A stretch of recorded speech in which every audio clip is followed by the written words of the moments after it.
जीवन का नाम इसे और सुंदर से सुंदर बनाए जाने का नाम है।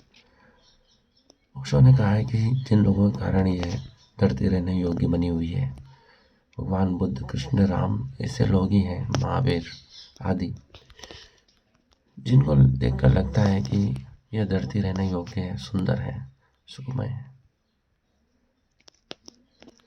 अपने जीवन को कैसे अधिक आनंदमय, सुखमय, शांतिमय बनाया जा सकता है, इसी का प्रयास जीवन है।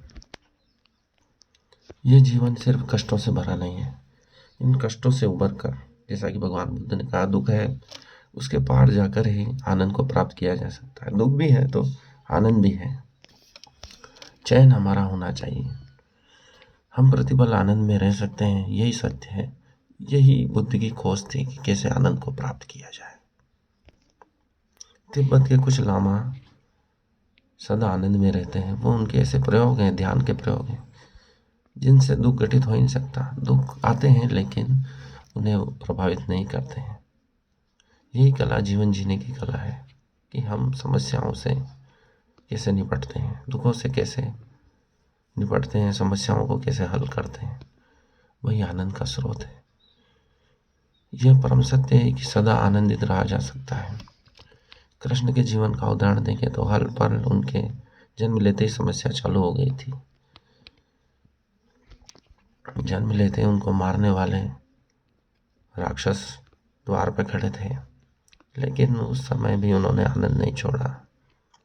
जीवन पर्यंत आनंद कैसे प्राप्त किया जाए उसकी शिक्षा देते रहे। युद्ध में भी जो ज्ञान की बात कर सके, उससे बड़ा ध्यानी पुरुष, योगी पुरुष क्या हो सकता है।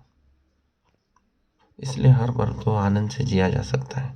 आप चलो तो ऐसे जैसे कमल के पुष्प पे चल रहे हो। स्वर्ग बिछा ही हुआ है।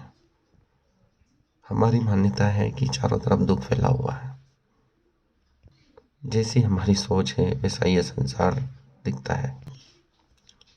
हम सोचते हैं कि यहाँ सतयुग है तो सतयुग नजर आएगा, कलयुग की सोचते हैं तो कलयुग नजर आएगा।